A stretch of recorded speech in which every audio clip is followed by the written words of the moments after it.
Assalamualaikum warahmatullahi wabarakatuh. Waalaikumsalam. Selamat siang semuanya. Untuk kali ini kembali lagi ke cerita hebat Spansik, prestasi karakter dan kisah inspiratif, yaitu sebuah kegiatan podcast di SMP Negeri 6 Kota Pasuruan. Alhamdulillah untuk hari ini kita kedatangan tamu istimewa. Kenapa kok istimewa? Karena beliau adalah alumni dari SMP Negeri 6 Kota Pasuruan, tepatnya alumni tahun berapa, Mas? 2011 Pak. 2000, angkatan 2011 ya, lulus 2014. Kebetulan untuk tema hari ini kita mengangkat tentang kegiatan olahraga hoki. Jadi Mas Fahril ini nanti akan kita bongkar-bongkar atau kita gali tentang olahraga hoki, di mana beliau adalah alumni yang aktif di kegiatan hoki mulai dari awal sampai akhir. Nah, nanti akan kita coba gali bersama cerita tentang hoki mulai dari awal beliau mengikuti olahraga hoki sampai sekarang. Nah, untuk ngawali kita coba ingin memperkenalkan diri dulu mungkin. Mas Fahril dipersilakan untuk memperkenalkan diri, kemudian kegiatan untuk sehari-hari atau kegiatan beberapa atau setiap harinya seperti apa. Monggo Mas Fahril. Oke, baik, terima kasih Pak Didik. Perkenalkan, nama saya Fahril Al-Farisi, saya asli Kota Pasuruan, tepatnya di Jalan Kiai Haji Ahmad Dahlan, Kelurahan Pojantrek, satu alamat juga dengan SMP Negeri 6 Kota Pasuruan, satu kelurahan. Kegiatan sehari-hari saya sebagai guru penjas di Madrasah Aliyah Negeri Kota Pasuruan. Selain itu saya juga melatih anak-anak hoki, meneruskan Pak Didik, khususnya di hoki indoor, karena Pak Didik juga masih aktif melatih di hoki outdoor. Saya di hoki indoornya setiap sore hari setelah pulang mengajar. Itu saja Pak Didik. Gitu. Ya, baik, itu awal perkenalan ya. Jadi nanti akan kita gali lebih banyak lagi terkait kegiatan beliaunya mulai awal sampai seperti sekarang. Baik Mas Fahril, untuk yang pertama akan kita coba tanya-tanya tentang awal karir Mas Fahril, kok bisa tiba-tiba ikut aktif di hoki, baik sebagai pelatih, sebagai atlet dulu, kemudian sekarang terakhir sempat melatih di PON kalau nggak salah gitu. Melatih di PON di Sumatera ya, di Sumatera. Kemudian juga mungkin nanti akan kita coba tanya-tanya juga terkait prestasi apa yang sudah pernah diraih dan seterusnya. Monggo, mungkin awal karirnya seperti apa dulu? Kok tiba-tiba terjun di hoki? Iya, Pak Didi. Iya. Saya lulus SD, kan SD saya itu di kabupaten, termasuk di salah satu SD desa. Kemudian saya pindah di kota, masuklah di SMP 6. Iya. Nah, itu salah satu SMP di kota. Saya kaget ketika masuk di SMP 6, saya mulai mulai bingung ini. Wah, ternyata di SMP ini, apalagi di SMP kota ini, kegiatannya banyak ya. Saya mulai dari kelas 1 itu mengikuti berbagai macam kegiatan. Termasuk saya dari kecil suka olahraga, suka sepak bola. Lah, kebetulan saya ikut ekstrakurikuler, kebetulan jenengan pelatihnya. Nah, kemudian saya di ekstrakurikuler sepak bola tersebut saya dibina, kemudian masuk dalam tim LPI. Waktu itu kan zaman dahulu LPI, Liga Pelajar Indonesia. Alhamdulillah dengan tradisi SMP 6 yang ternyata cukup cukup luar biasa. Saya pun kaget, Bu. Berarti kita ini datang di pertandingan di turnamen LPI ini dengan beban sebagai juara. Kita selalu setiap turnamen itu kan Ya, selalu selalu mendapat juara. juara 1, Iya. 2 ataupun 3. Jadi kita dan tim cukup antusias dan alhamdulillah kita waktu itu berhasil mencapai babak final, tetapi di final kita kalah dengan Waktu itu ya. Nggih, waktu Iya, itu. iya. Tapi di sebelum-sebelumnya angkatan kakak tingkat saya itu juara 1. Nah, Iya, itu iya, iya. cukup kecewa juga, tidak puas dengan hal itu. Kemudian juga ada salah satu hal yang mendorong saya itu tidak puas di di sepak bola, ingin mencoba yang lain. Ketika itu saya ikut seleksi Persikap juga, Pak Didi. Oh, iya, iya. Kemudian waktu itu tidak masuk nama saya. Kemudian saya, wah, di sepak bola ini kok belum maksimal ya. Kemudian Pak Didik menawari, ayo yang anak-anak LPI kalau mau ikut hoki. Kita di SMP 6 ini pemainnya kota semua. Waktu itu kan alumninya Mas Joko Susilo yang Oh, sekarang iya, pemain sekarang. Sriwijaya. Itu kemudian banyak sekali dulu orang-orang atau teman-teman kakak-kakak yang hebat yang sekarang menjadi luar biasa. Itu teman saya waktu hoki. Termasuk juga ada Sahid, itu angkatan pertama. Terus saya diajak sama Pak Didi, ayo yang LPI yang mau ikut hoki. Kemudian saya berminat, olahraga apa ini? Ternyata sama seperti sepak bola, tapi bedanya cuma membawa stick saja, alat stick saja. sama bolanya lebih kecil. Bolanya lebih kecil. Nah, dari situ saya tertarik, Pak Didi. Saya tertarik, ini olahraga baru di Pasuruan, nggak ada lagi selain di SMP 6. Jadi saya terus tekuni. Iya, iya, iya, iya.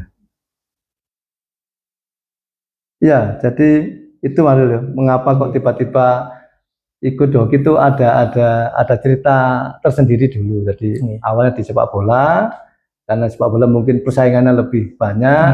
Kebetulan di SMA juga ada kegiatan hoki, akhirnya juga ikut gabung di hoki gitu. Ya, Maril.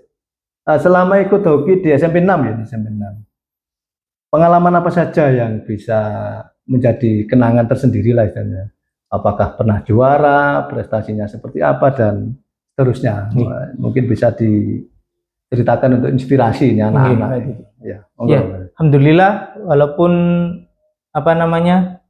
sampai sekarang SMP 6 masih terus eksis di hokinya. Adik-adik saya itu banyak sekali kan Pak Didi sekarang yang berprestasi. Beda dengan dulu, kalau semisal dulu hoki masih belum banyak peminatnya, jadi ya anak SMP 6 otomatis hampir sekitar 70% otomatis nanti langsung masuk di Kota Pasuruan. Karena juga latihannya kita di sini juga. Itu yang membuat kita setiap tahunnya menciptakan tradisi kita juara juga.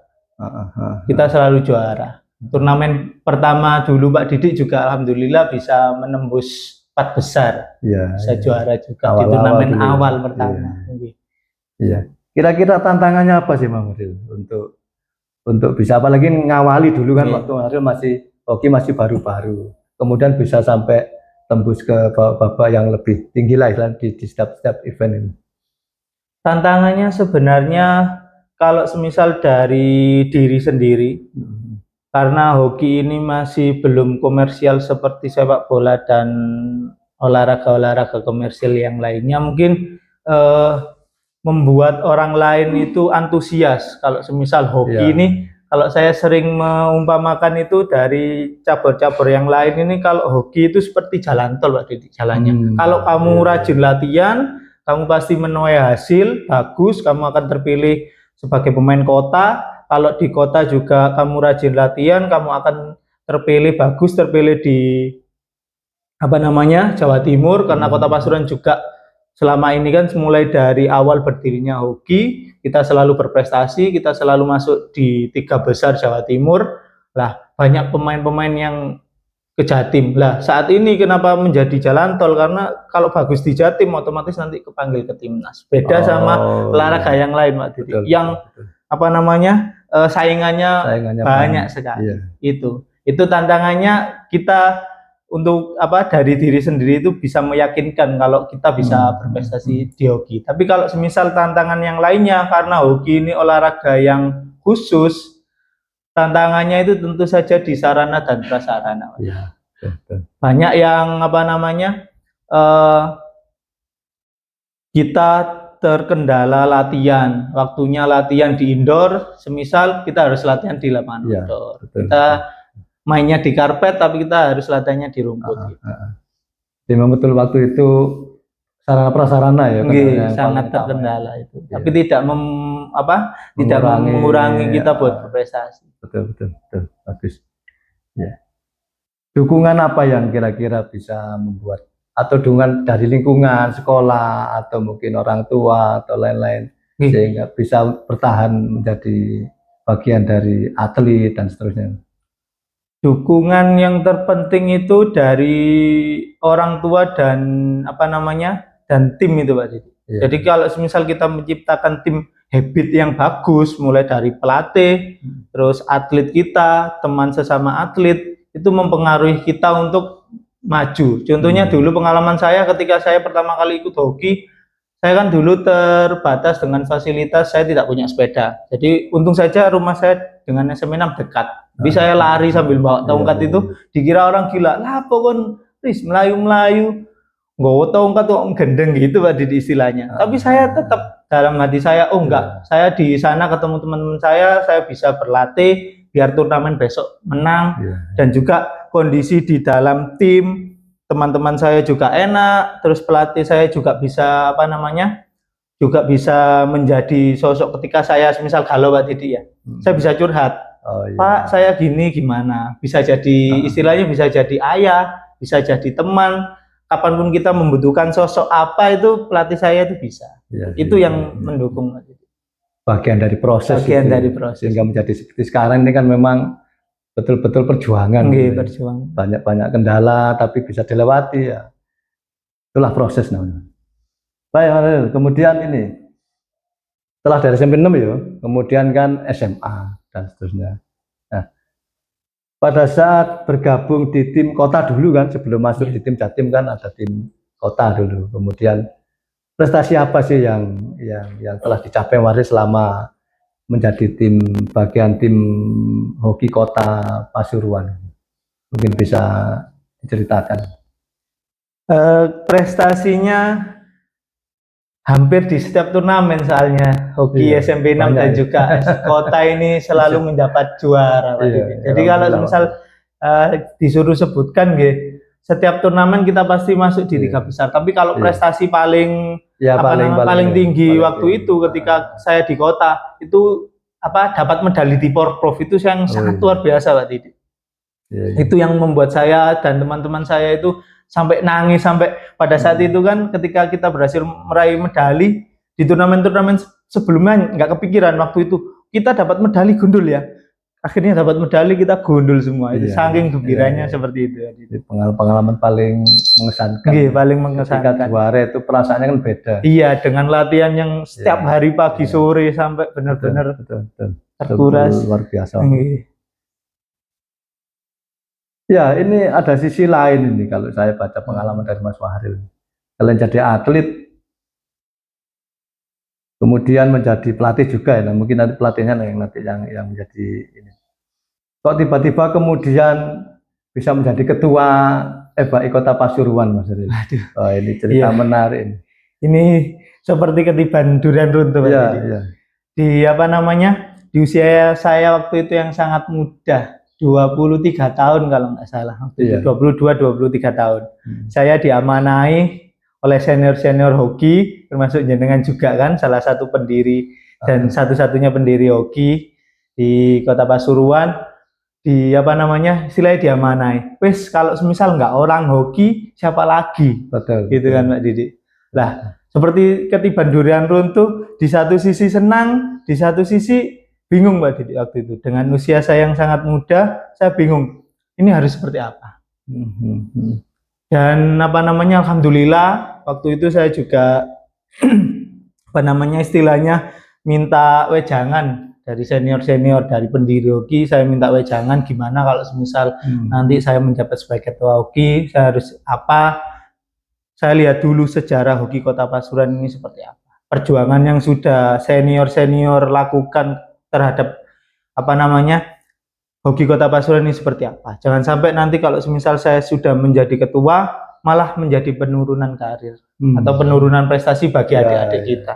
Nah, itu saya lihat benar-benar luar biasa sejarah kita. Itulah yang menjadi catatan tebal buat saya ke depannya harus melangkah apa. Jadi ketika saya menentukan suatu kebijakan atau program, saya ngelihat ke belakang Pak Didi. Oh, ini yang sudah kita lakukan harus kita tingkatkan. Oh, kesalahan ini yang kita lakukan dahulu, jangan sampai terjadi di kemudian hari itu. Ya, bagus Mas. Ini catatan dikit untuk penonton ini. Jadi memang kita di hoki maksudnya di Kota Pasun itu ada istilah begini. Wis pokoknya dadi pengurus kudu sing ngerti hoki ya. Jadi nggak boleh, bukan nggak boleh ya. Jadi kita seminimal mungkin memasukkan pengurus atau macam-macam itu dari orang yang tidak paham hoki. Tujuannya apa ya? Biar tahu perjuangan hoki mulai nol sampai seperti sekarang ini. Jadi ono susahnya susah bareng, senengnya seneng bareng. Kira-kira begitu Mas Ril. Iya, ya. Benar. Makasih Mas Ril. Nah, kemudian ini selain menjadi pengurus, Pak Ril juga menjadi pelatih sekarang. Baik pelatih tim kota, bahkan pelatih tim Jawa Timur. Iya. Coba mungkin bisa diceritakan juga Mas Ril untuk motivasi adik-adik dan mungkin semua siswa atau penonton yang nonton acara podcast ini. Iya Pak Didi. Awal melatih saya itu juga diajak Pak Didi waktu itu turnamen pertama kali di Bangkalan yang kita tidur di pom bensin, bawa anak SD SMP U13 waktu itu. Luar biasa. Jadi nggak punya tempat tidurnya tidur di pom bensin. Iya. Anak-anak SD SMP waktu itu mau diajak tidur, gak apa-apa Pak, gak apa-apa coach, saya mau, yang penting saya bisa lomba. Akeh soroe Setelah bangun kita cari warung buat sarapan, satu piring berdua waktu itu, saking hematnya. Gimana caranya? Kita berangkat. Alhamdulillah kita juara 1 kan itu levelnya nasional juga. Mengalahkan Banten waktu itu kan di final. Iya, Jawa Barat. Cikal bakal munculnya Jindan, Amin itu. Anak-anak SMP semua itu. Yang bisa bermain di PON sekarang, cikal bakalnya tim itu. Lah awalnya di situ saya melatih tim junior Kota Pasuruan yang yang kebanyakan diambil dari SMP 6 tadi. Iya. Cuma 1-2 orang yang di luar SMP 6, itu pun SD.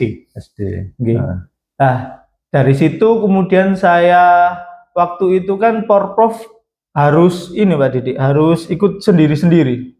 Indoor sendiri pemainnya, pelatihnya sendiri, outdoor pelatihnya sendiri waktu itu. Nah, kemudian karena kita juga kekurangan pelatih, saya dipercayai sama jenengan. Ya kan, terus sampean pegang tim indoor, saya tak konsentrasi di outdoor. Iya, betul. Yang di Situbondo itu waktu setelah corona. Nah itu kemudian kita berjuang sama-sama, alhamdulillah kita dapat semuanya. Iya, kawin indoor dapat. Kawin indoor outdoor dapat medali. Nah itu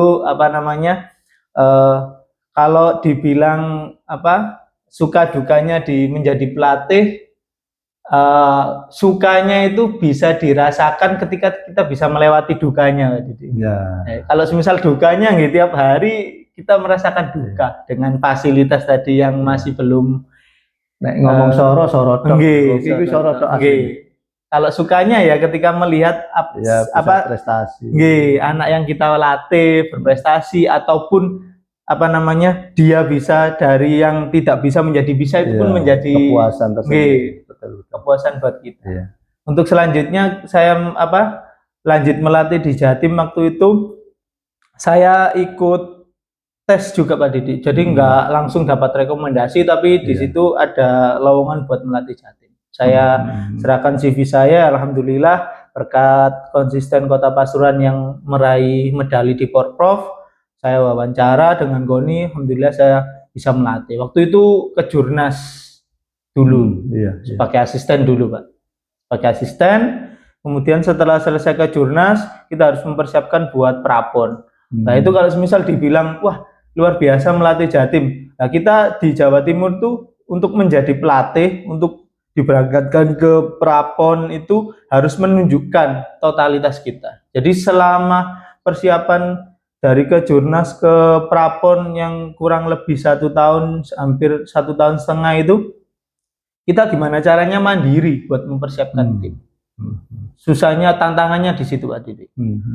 Nah, kita cuma dikasih tantangan kalau bisa membawa tim Jatim lolos pun tidak cukup, final di Prapon bisa berangkat di PON. Nah, selama itu kita harus berjuang mandiri. Saya bolak-balik di Pasuruan, Surabaya karena domisilinya di Pasuruan, ngajarnya di Pasuruan, harus bolak-balik. Tapi saya termotivasi yaitu Pak Didik dulu waktu 2016 PON Jabar, kan awal-awal dipersiapkan untuk melatih tim Jatim Putri. Saya juga melihat dari sana, loh kenapa kok tiba-tiba Pak Didik di-cut ya? Maksudnya nggak jadi. Pemain-pemain kita yang berpotensi di tim cewek waktu itu kan kita bisa tembus 3 besar Prof. Nah itu kok tidak jadi diberangkatkan di Prapon waktu itu.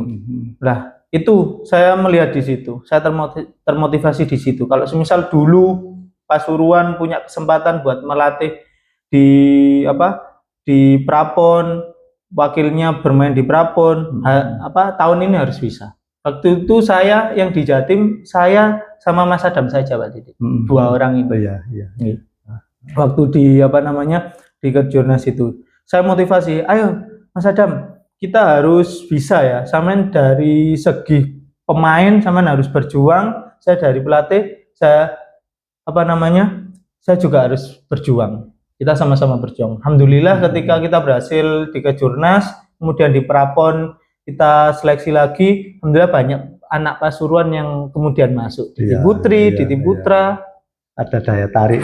Ada daya tarik. Kemudian ketika kita sudah bisa menunjukkan lewat pemain, lewat Mas Adam, bisa berkualitas di Jatim, saya di pelatih. Alhamdulillah kemudian di Prapon saya dipercaya buat menjadi pelatih, bukan asisten lagi. Itu yang menjadi luar biasa.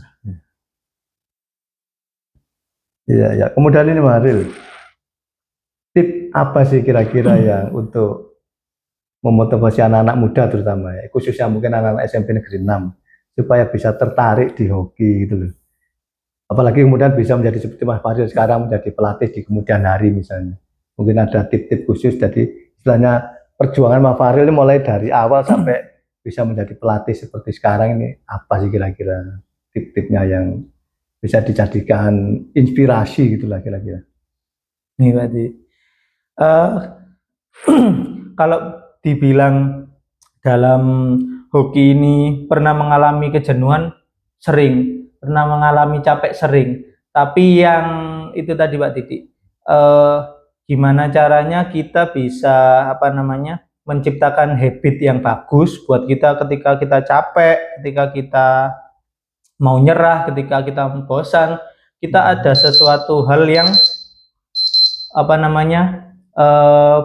membuat kita termotivasi lagi. Contohnya adalah teman sesama hoki. Kita kalau semisal kita sebagai pelatih, teman kita sebagai pelatih, kita harus sering-sering sharing. Kalau semisal kita nggak seperti itu, kita akan kita tidak akan termotivasi lagi. Kita sudah di tahap ini. Kalau semisal bisa dibilang bosan, kan kita bosan juara terus gitu. Gimana caranya kan kita sebagai sesama pelatih ini sharing. Wah, kita sudah juara di sini, kita belum juara di sini. Nah, itu kan menjadi motivasi tersendiri. Nah, itu yang nanti kita sampaikan kepada pemain. Kalau semisal kita latihan terus, kalau nggak juara, kalau nggak main itu rasanya rugi. Kalian ikut hoki, latihan terus, kalau nggak juara itu rugi. Itu yang saya sampaikan kepada teman-teman adik-adik kita Pak Didi ketika melatih. Jadi ketika teman-teman berlatih ada motivasi kan, misal latihan terus tapi gak juara lah rugi, gak menang lah rugi. Itu yang teman-teman menjadikan motivasi. Jadi ketika berlatih tidak hanya sekedar berlatih, tapi ada tujuan yang ingin dicapai. Iya. Jadi apa kira-kira harapannya untuk anak-anak muda? Harapannya untuk anak-anak muda adalah dengan zaman yang serba mudah. Ya. Kalau dulu beli steak harus inden dulu berapa bulan. Oh, Tapi iya. kalau sekarang bisa online. Iya. Ya, jadi nggak ada apa namanya kalau semisal dibilang tantangan untuk hari ini tantangannya tidak seberat dulu. Kalau semisal mau beli stick tinggal beli online Iya. saja, beli bola tinggal online Dulu saja. itu kalau beli harus nunggu dari Malaysia. Ya, harus nunggu dulu Zaman-zaman inden awal-awal berapa dulu. bulan. Iya. Oke, Pak Didi. Kalau sekarang di Shopee gitu Nggih. tinggal klik muncul. Dulu nggak bisa beli satu, harus Bisa, titip. harus banyak. Nggih. Harus banyak. Nah, itu. Jadi untuk anak muda nggak ada tantangan yang apa namanya yang sulit kalau semisal Iya. kita bisa ini apa namanya bisa berbuat sesuatu dan dipermudah dengan teknologi-teknologi yang ada Iya. saat ini. Jadi sebenarnya lebih mudah sekarang. Nggih, lebih mudah sekarang, Sarana ya relatif lebih banyak. lebih banyak. Dulu waktu masih awal-awal itu kan masih susah cari tempat latihan. Nggih. Adanya di sini tok memang Adanya di sini. Alhamdulillah saya ini betul-betul istimewa bagi saya pribadi. Nggih. Banyak mengembangkan, banyak menciptakan atlet-atlet yang berbakat. Nah sekarang kan banyak tempat-tempat latihan yang untuk mendukung itu kan. Beberapa tempat latihan futsal itu bisa digunakan. Sudah banyak. Ya tinggal teman-teman iya sekalian yang apa bisa memilih.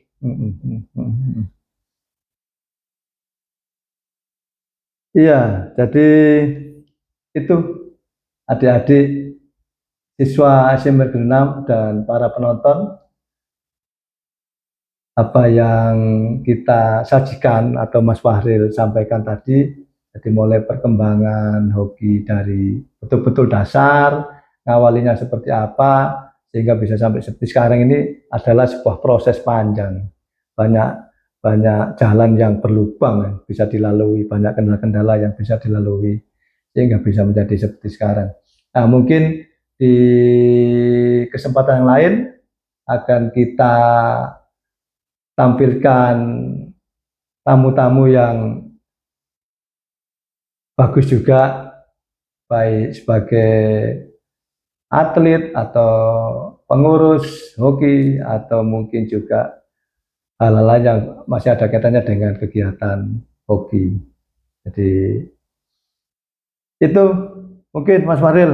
Terima kasih bisa hadir di kegiatan podcast Cerita Hebat Spansik, prestasi, karakter, dan kisah inspiratif. Nah, ini saya kira sangat menginspirasi, terutama untuk adik-adik kita, anak-anak SMP Negeri 6, ya supaya tujuannya, pinginnya itu ya menjadi seperti Mas Fahril, bisa menjadi pelatih, bisa menjadi atlet, menjadi ketua umum hoki yang sekarang.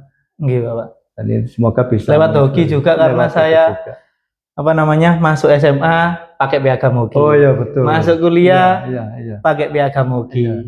Jadi bisa bekerja juga pakai piagam juga. Hoki. Jadi jangan kira remeh istilahnya. Prestasi itu penting karena itu akan memberikan poin tambahan di sekolah, di tempat kerja dan seterusnya. Ini penting bagi anak-anakku sekalian yang di SMP Negeri 6. Saya kira itu saja, Pak Fahril. Terima kasih atas kedatangannya. Semoga sehat selalu. Kemudian bisa berprestasi lebih tinggi lagi. Siap tadi. Ya, demikian anak-anakku sekalian, anak-anak SMP Negeri 6 Monseran dan para penonton Cerita Hebat Spansik hari ini bisa kita akhiri. Terima kasih. Assalamualaikum warahmatullahi wabarakatuh. Waalaikumsalam warahmatullahi wabarakatuh.